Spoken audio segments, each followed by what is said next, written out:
Students, now let us see symmetric and skew symmetric matrix.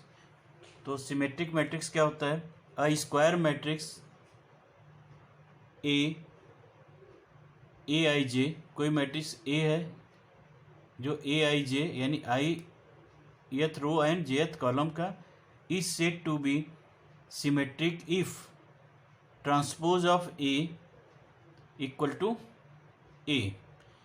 एक उस matrix का transpose find out करें और वही सेम मैट्रिक्स हमको मिल जाए, सो क्या होगा? हमारा सिमेट्रिक मैट्रिक्स होगा। That is A I J equal to A j i, A I j और ए जे आई इक्वल हो, यानी उसका रो कॉलम में, कॉलम रो में अगर कन्वर्ट करते हैं तो उस मैट्रिक्स पे कोई इफेक्ट नहीं होता। उसका ट्रांसपोज फाइंड आउट करने पे हमको वही सेम मैट्रिक्स मिल जाती है, तो क्या होगा? वो सिमेट्रिक मैट्रिक्स होगा। फॉर एग्जाम्पल, सपोज हमने मैट्रिक्स ए लिया है 1 -1 5 -1 2 1 5 1 3, और इसका ट्रांसपोज अगर फाइंड आउट करते हैं तो रो कॉलम और कॉलम रो में कन्वर्ट हो जाएगा। तो इसका रो फर्स्ट कॉलम हो गया, तो 1 -1 5, तो क्या हो गया? 1 -1 5 -2 -1 2 1, तो -1 2 1, फिर 5 1 3, तो ये हो गया 5 1 3। तो देखिए इसमें कंडीशन एक है, ट्रांसपोज में ये कंडीशन नहीं था। यहाँ पे कंडीशन क्या है? स्क्वायर मैट्रिक्स होनी चाहिए। वो मैट्रिक्स कैसी होनी चाहिए? स्क्वायर।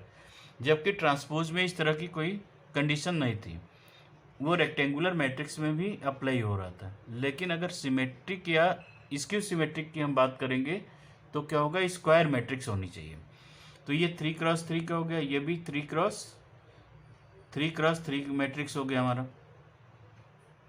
ओके, तो अगर हम इस तरह की बात करें तो यहाँ पे ट्रांसपोज निकालने पे हमको सेम वही मैट्रिक्स फाइंड आउट मिल जाता है, तो ये क्या होगा? हमारा सिमेट्रिक मैट्रिक्स होगा। Now students, let us see skew symmetric matrix. करा a square matrix A I J, ith row और jth कॉलम का कोई मैट्रिक्स दिया हुआ है, is said to be skew symmetric if A dash equal to -a, that is A I J equal to -a J I. यानी कोई भी square matrix दिया हुआ है, उसका हम ट्रांसपोज फाइंड आउट करते हैं तो वो अपने ही मैट्रिक्स का निगेटिव साइन के साथ उसका रिजल्ट आता है, so that is called the skew symmetric matrix. Students, suppose अगर हम i इक्वल टू जे कर दें, i इक्वल टू जे, तो ये क्या होगा? ए आई आई, और ये क्या होगा? -a आई आई। तो इसको हम इस साइड में ट्रांसफर किए तो क्या होगा? 2a I I equal to 0, यानी a I I equal to 0 के। a आई आई का मतलब क्या होगा? a11 a1 2 2 a3 3, तो ये सब क्या है? हमारे डायगोनल्स के एलिमेंट्स हैं, और वो भी प्रिंसिपल डायगोनल्स के एलिमेंट। तो element of the principal diagonals are equal to 0। अगर किसी भी मैट्रिक्स के प्रिंसिपल डायगोनल्स के एलिमेंट्स अगर 0 के इक्वल हैं तो वो स्क्यू सिमेट्रिक पॉसिबल है। फॉर एग्जांपल, अगर हमने लिया मैट्रिक्स ए 0 1 -1 -1 0 1 1 -1 0, और इसका ट्रांसपोज फाइंड आउट कर दिया, तो ट्रांसपोज अगर हम फाइंड आउट करते हैं तो इसकी वैल्यू क्या होगी? 0 1 -1, ये हमारा हो गया फर्स्ट रो फर्स्ट कॉलम में। फिर सेकेंड रो -1 0 1, फिर थर्ड रो हमारा क्या हो गया? थर्ड कॉलम में 1 -1 0। अब देखिए, अगर हम यहाँ पे माइनस कॉमन ले लेते हैं बाहर, माइनस कॉमन अगर बाहर ले लें तो ये 0, ये 1 और ये -1, फिर ये -1 0 1, और ये हो गया 1 -1 0। तो ये किसके इक्वल हो गया? ये हमारा इक्वल हो गया -a के। तो देखिए a डैश की वैल्यू -a के अगर इक्वल हो जाती है, और इसके डायगोनल्स एलिमेंट्स देखिए, इसके डायगोनल्स के एलिमेंट क्या है? हमारे 0 ही है। प्रिंसिपल डायगोनल्स के एलिमेंट हमारे क्या है? 0 के इक्वल है। ये हमारा प्रिंसिपल डायगोनल्स है, तो ये 0 के इक्वल ही है। यहाँ भी 0 के इक्वल है, तो यहाँ पे a का ट्रांसपोज -a के इक्वल अगर हम कर लेते हैं तो वो क्या कहलाएगा? स्क्यू सिमेट्रिक मैट्रिक्स कहलाएगा। So students, now let us see the some theorem based on symmetric and skew symmetric matrix. So बच्चों see the first theorem, for any square matrix A with real number entries. अगर करा कोई भी square matrix है उसमें जो element है वो रियल नंबर एंट्रीज हो, तो A plus A dash is a symmetric and A minus A dash is a skew symmetric matrix होगा। तो देखिए किसी भी मैट्रिक्स को अगर हमको सिमेट्रिक प्रूफ करना पड़ता है तो ए डैश इक्वल टू ए अगर हम प्रूफ कर दें तो क्या होगा, वो सिमेट्रिक हो जाएगा। और A dash equal to minus A proof कर दें तो वो क्या होगा, स्क्यू सिमेट्रिक होगा। तो हम यहाँ पे सपोज कर लेते हैं लेट बी कोई मैट्रिक्स है जो इक्वल है ए प्लस ए डैश के। तो इसका अगर हम ट्रांसपोज निकालें तो बी ट्रांसपोज इक्वल टू क्या होगा, ए प्लस ए ट्रांसपोज का ट्रांसपोज, और ये इसको हम सॉल्व करें तो क्या होगा, A transpose plus A transpose का ट्रांसपोज। और ये बी ट्रांसपोज किसके इक्वल हो जाएगा, A transpose as it is plus क्या होगा हमारा, ये ए ट्रांसपोज है तो ए हो गया। तो इसको हम इस तरह से भी लिख सकते हैं, ए ट्रांसपोज है, और ये किसके इक्वल हो गया, B transpose equal to B. So therefore we can say that A plus A dash is a symmetric. तो ए प्लस ए डैश क्या हो गया, सिमेट्रिक हो गया। अगर हम ए माइनस ए डैश की बात करें, सेकेंड केस में ए माइनस ए डैश, तो हम कर लेते हैं लेट कोई मैट्रिक्स सी है जो कि ए माइनस ए डैश के इक्वल है। अब हमको प्रूव करना है C dash equal to minus C के, तो हमारा क्या हो जाएगा, ये स्क्यू सिमेट्रिक हो जाएगा। So taking transpose both side, तो हो गया ए माइनस ए डैश का होल डैश, तो हो गया C dash equal to A dash minus A dash whole dash, और ये क्या हो गया, ए डैश माइनस ए। तो सी डैश इक्वल टू हम यहाँ पे माइनस कॉमन ले लें तो क्या होगा, ए माइनस ए डैश, और this will be equal to minus C. So C is skew symmetric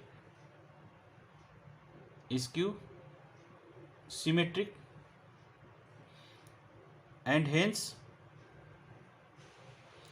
a minus a dash is skew symmetric। तो ये स्क्यू सिमेट्रिक हो गया। नाउ स्टूडेंट्स लेट अस सी सेकेंड थ्योरम। तो ये theorem important है जो कि एग्जाम में जनरल पूछे जाते हैं, तो इसको आप राइट डाउन कर लो। Now let us see another theorem।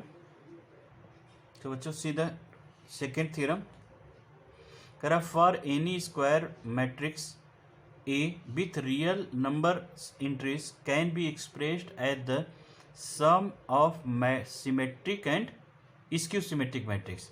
तो कह रहा है कि कोई भी स्क्वायर मैट्रिक्स है और रियल नंबर एंट्रीज हैं तो उसको हम symmetric and skew symmetric matrix के सम में एक्सप्रेस कर सकते हैं। सो सपोज हमने मैट्रिक्स ए लिया तो ए को देखिए हम कैसे लिख सकते हैं, 1/2 ए प्लस ए डैश। तो देखिए ये क्या हो गया, सिमेट्रिक, अब plus 1/2 A minus A dash, और इसको सॉल्व करेंगे तो क्या होगा, ए के इक्वल ही तो आएगा। और ये क्या है हमारा सिमेट्रिक मैट्रिक, और ये क्या है स्क्यू सिमेट्रिक, स्क्यू सिमेट्रिक। तो ये हमारा रिजल्ट हो गया। लेकिन अगर इसको प्रूफ करना है तो सबसे अब इसको हम इस पार्ट को हम अलग निकाल लेंगे, यानी ए प्लस ए डैश को, और इसको हम सिमेट्रिक प्रूफ कर देंगे, and A minus A dash को निकाल करके स्क्यू सिमेट्रिक प्रूफ कर देंगे। तो ये हमारे क्या होंगे, 4 मार्क्स के क्वेश्चंस में भी पूछे जा सकते हैं, और ये तो 1 मार्क्स में है कि sum of symmetric and skew symmetric matrix क्या होता है। तो हम लिख देंगे ए इक्वल टू 1/2। तो 1/2 का कोई इफेक्ट नहीं होगा क्योंकि ये स्केलर मल्टीप्लिकेशन है। तो किसी भी मैट्रिक्स में स्केलर मल्टीप्लिकेशन का अगर मल्टीप्लाई करते हैं फिर कॉमन ले लेंगे तो हमारा सेम वैल्यू आ जाएगी, तो इस हाफ का कोई इफेक्ट नहीं आएगा। तो अगर ये 4 मार्क्स में आते हैं तो आप इसको सिमेट्रिक प्रूफ कर दीजिए और इसको इसक्यू सिमेट्रिक, और वो 4 मार्क्स के क्वेश्चंस में आपके पूछे जा सकते हैं। तो इसको सिमेट्रिक प्रूफ करना होगा और इसको स्क्यू सिमेट्रिक, जैसे हम लोगों ने फर्स्ट थ्योरम को प्रूफ किया है। So students, now let us see the some examples based on symmetric and skew symmetric matrix. तो बच्चों ये एग्जांपल दिया हुआ है, कह रहा है express matrix B 2 -2 -4 -1 3 4 1 -2 -3 as the sum of symmetric and skew symmetric matrix. तो sum of symmetric and skew symmetric matrix की अगर हम बात करें तो हमारा क्या है 1/2, और यहाँ b है तो b plus b dash and plus half of b minus b dash, यही तो होगा sum of symmetric and skew symmetric matrix. तो सबसे पहले हम क्या करें, b डैश फाइंड आउट कर लेते हैं। b डैश इक्वल टू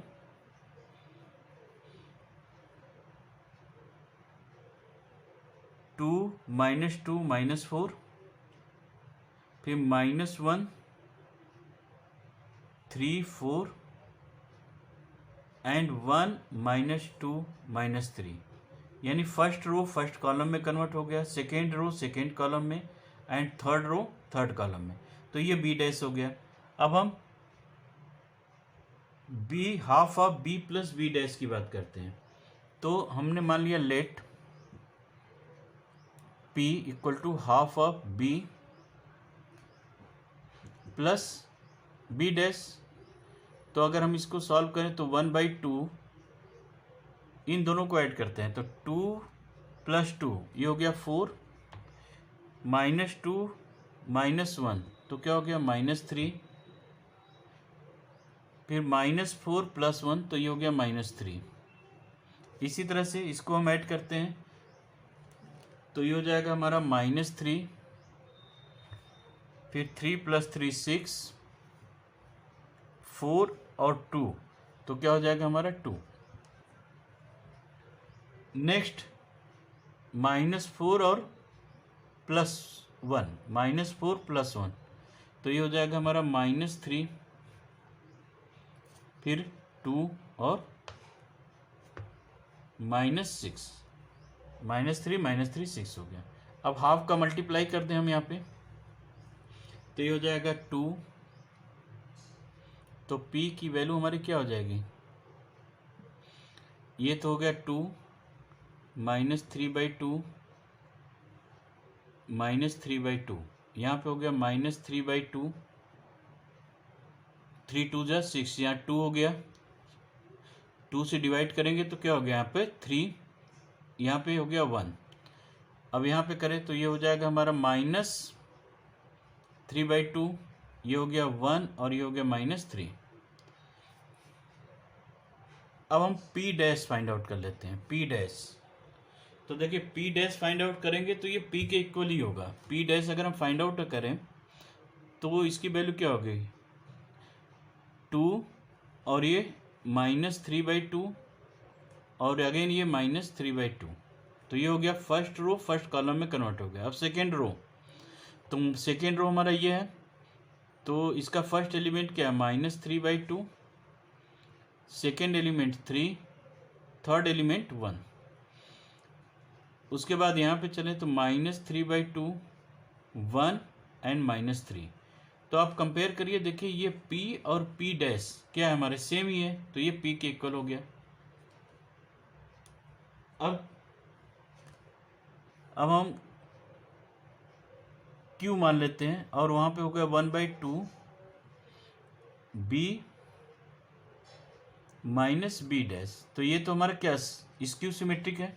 तो b माइनस बी डैश की अगर हम बात करें तो b माइनस बी डैश ये तो आ गया हमारा 1/2, और b माइनस बी डैश की अगर वैल्यू सॉल्व करें तो ये क्या हो जाएगा हमारा इसमें से इसको माइनस करिए, इसमें से अगर इसको माइनस करते हैं तो देखिए यहाँ पे क्या होगा, 0 हो गया। उसी तरह से सेकेंड को करेंगे तो -1 एंड -5। फिर सेकेंड रो लेते हैं तो -1 -2, तो प्लस हो जाएगा ये, -2, तो ये प्लस हो गया 2, तो यहाँ पे वैल्यू क्या आ जाएगी 1 और ये 0 6। इसको अगर हम सॉल्व करेंगे तो ये हो गया 6। नेक्स्ट है 5 -6 और 0। तो देखिए इसके प्रिंसिपल डायगोनल्स के एलिमेंट क्या होंगे, 0 0 हुए। प्रिंसिपल डायगोनल्स के एलिमेंट क्या है, 0 0, यानी इसकी सिमेट्रिक पॉसिबल है। अब हम 1/2 का मल्टीप्लाई कर लेते हैं,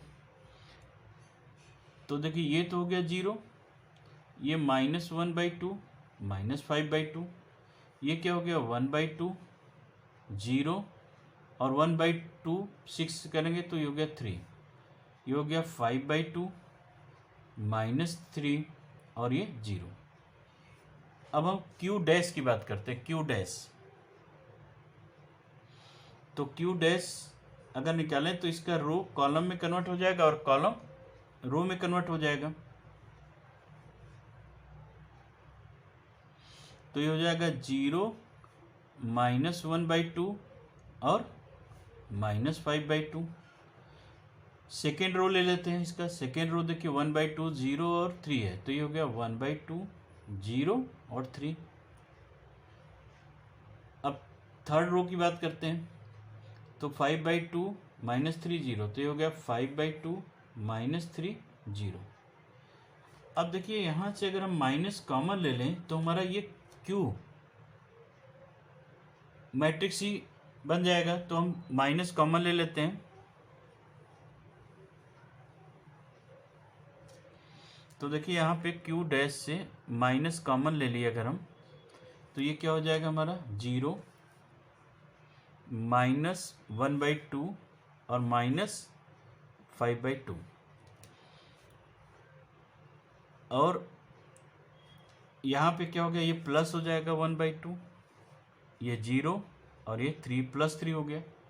यहाँ पे क्या होगा +5/2 हो जाएगा, और ये क्या होगा -3 और ये 0। तो देखिए ये पार्ट और ये पार्ट हम कंपेरिजन करें तो क्या होगा, दोनों सेम है बट साइन क्या हो गया, माइनस हो गया। तो यानी Q dash equal to -Q के इक्वल हो गया। तो ये क्या हो गया हमारा, स्क्यू सिमेट्रिक हो गया। सो अब हम ये कह सकते हैं कि ये क्यू, अब हमको क्या निकालना है, इसका सम फाइंड आउट करना है, sum of symmetric and skew symmetric. तो सिमेट्रिक हमारा क्या था, P और क्या था Q। तो सम ऑफ हमने क्या किया था, half of B + B dash and half of B - B dash, यही तो सम है हमारा, सिमेट्रिक एंड स्क्यू सिमेट्रिक है। तो P का जो सम आया है हमारा, यानी उसकी वैल्यू क्या है हमारी, ये है हमारी वैल्यू 2 -3/2 2 -3/2 -3/2, इसकी वैल्यू हो गई। फिर -3/2 3 1 -3/2 1 और -3 प्लस, अब हम क्या करें, B प्लस ये इसकी वैल्यू को राइट डाउन करेंगे, तो इसका रिजल्ट हमारा ये है। इसको हम राइट डाउन कर लेते हैं यहाँ पे, फिर दोनों को ऐड कर देते हैं।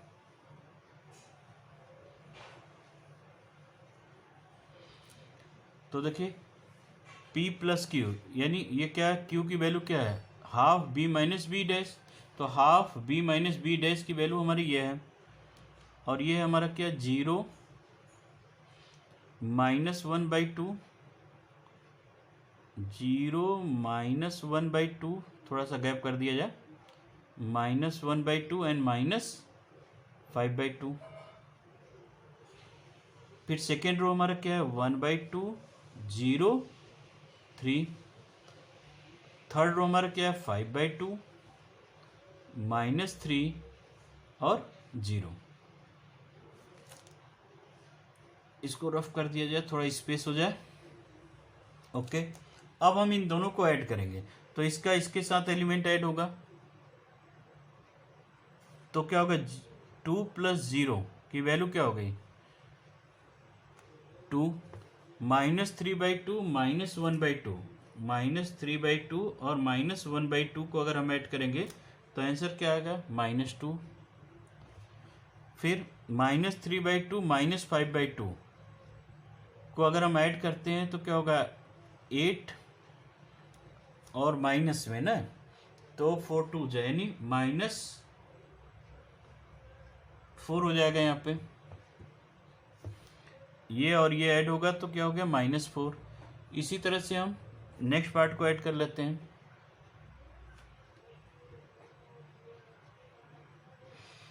-3/2 और 1/2 तो क्या होगा -3/2 प्लस 1/2 को अगर हम ऐड करते हैं तो क्या हो जाएगा -3 + 1 तो -2, और ये तो ये हो जाएगा ऊपर में -3/2 अब प्लस 1/2, तो वैल्यू क्या होगी -1 हो गई। और इसको हम ऐड करेंगे तो 3, 1 + 3 क्या हो गया 4, 1 और +3 4। उसी तरह -3/2 + 5/2 की वैल्यू क्या हो जाएगी 1 हो जाएगी, क्योंकि 2/2 हो जाएगा। फिर फिर ये क्या है ये -3/2 है, फिर ये 1 फिर -3 तो क्या होगा 1 - 3 की वैल्यू क्या होगी 2 हो जाएगी, तो भी माइनस साइन के साथ क्योंकि 3 ग्रेटर है। फिर -3 + 0 तो वैल्यू क्या होगी -3। तो ये क्या हो गया हमारा sum of the symmetric and skew symmetric matrix. तो इस तरह से हम लोग वैल्यू फाइंड आउट कर सकते हैं। सम ऑफ सिमेट्रिक मैट्रिक्स और स्क्यू सिमेट्रिक मैट्रिक्स क्या है 1/2 b + b डैश और 1/2 b - b डैश। क्योंकि यहाँ पे मैट्रिक्स b के फॉर्म में दिया हुआ था सिंबल ने, तो हमने b डैश लिया है, c के फॉर्म में होगा c + c डैश, a के फॉर्म में होगा a + a डैश। तो इस तरह से हम sum of symmetric and skew symmetric find out कर सकते हैं। So students now let us proceed exercise 3.3।